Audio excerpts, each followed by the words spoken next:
Olá, alunos. Professor Marcão aqui mais uma vez.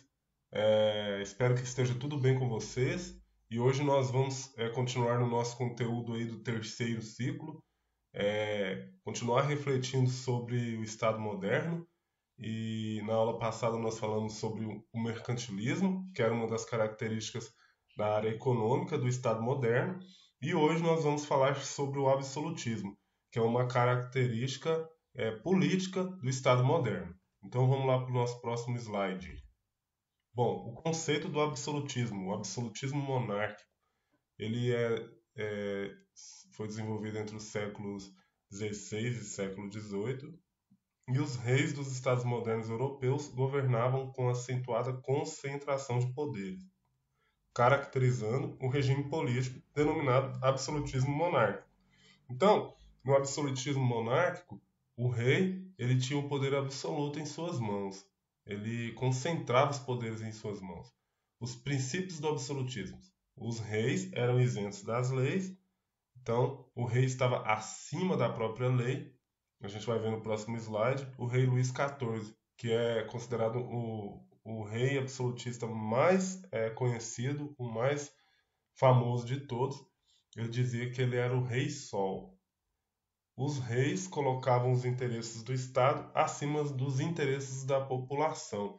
Então, é, era mais importante atingir os interesses do Estado e os interesses das classes privilegiadas que o rei defendia do que os interesses da população. E os reis, visando preservar sua autoridade, faziam alianças com grupos privilegiados para sustentar o seu governo. Vamos para o próximo slide. Aqui, esse aí é o rei Luís XIV, que também dizia que o Estado sou eu. Ele era o Estado, ou seja, ele era o conjunto de leis, ele era a burocracia, ele era o governante, enfim, ele se autodenominava o próprio Estado. Olha o que ele diz aqui. Aquele que deu reis aos homens quis que os respeitassem como seus lugares tenentes, reservando apenas a si próprio o direito de examinar sua conduta. Sua vontade é que qualquer um nascido súdito obedeça sem discernimento. E esta lei tão expressa e tão universal não foi feita em favor dos príncipes apenas. É salutar ao próprio povo ao qual é imposta. Então, essa frase aqui está baseada numa teoria do absolutismo, que é a teoria do direito divino dos reis, que diz que quem colocou o rei no cargo foi Deus. Foi Deus que escolheu esse cara para ser rei. Esse cara é rei porque Deus o quis. Então, se esse rei ele tem que prestar contas, ele vai prestar contas apenas a Deus e não à população.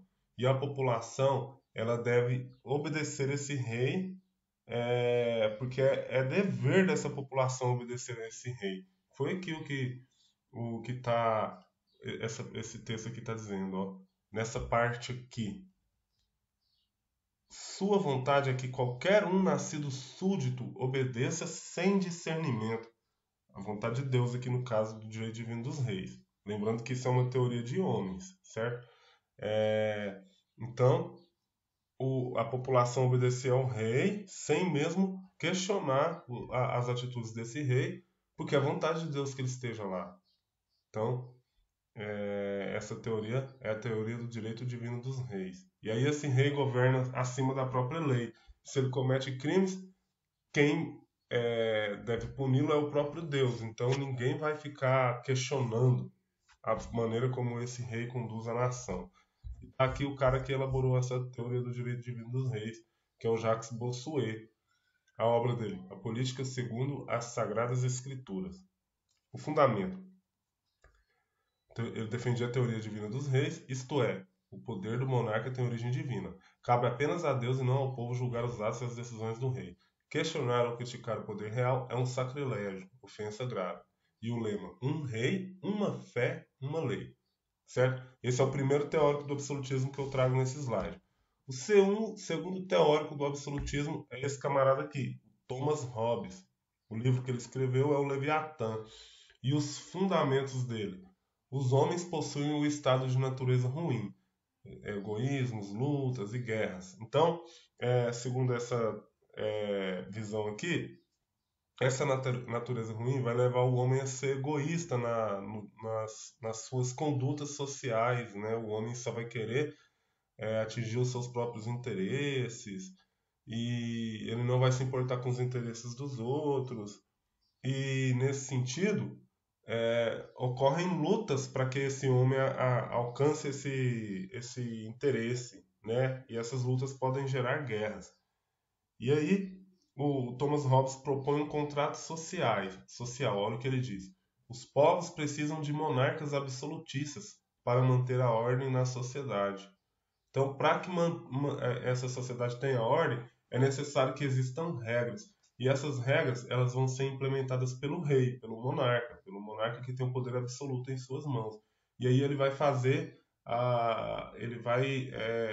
intervir nessas questões, nesse egoísmo que leva o homem a lutar por seus próprios interesses e muitas vezes matar, gerar injustiças contra o outro. Então, é importante, segundo o Thomas Hobbes, que exijam um contrato social para que essas lutas, essas guerras, elas sejam administradas, que haja regras para que isso não exploda para guerras, enfim.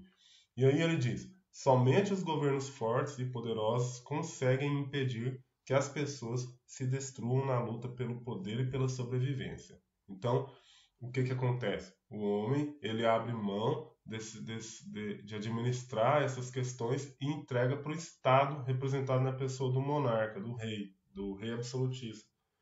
E aí esse rei, ele vai administrar essas questões para que não haja mais essa disputa sem regras na sociedade, digamos assim. Então isso se chama contrato social. E a síntese do pensamento do Thomas Hobbes é: o homem é o lobo do homem. Então, por último, o Nicolau Maquiavel. Maquiavel escreveu o livro O Príncipe. E quais são os fundamentos dele? O monarca não deve ser julgado pelas atitudes que toma, mas pelos objetivos que pretende alcançar. Uma atitude injusta ou violenta do governo pode ser considerada positiva se sua finalidade for manter a ordem e a segurança dos súditos. Olha aí. E aí, a síntese do pensamento dele é: os fins justificam os meios. Se for para manter a ordem, se for para manter a segurança, eu precisar usar de violência, usar de forma injusta para impor a ordem, para impor o meu governo, então isso é justo, porque eu estou fazendo isso para trazer ordem e segurança ao país. Então, os fins justificam os meios, para o Nicolau Maquiavel, nessa obra que ele escreveu, O Príncipe. Certo? Bom, então, era isso que eu tinha para falar com vocês hoje. Espero que eu tenha ajudado.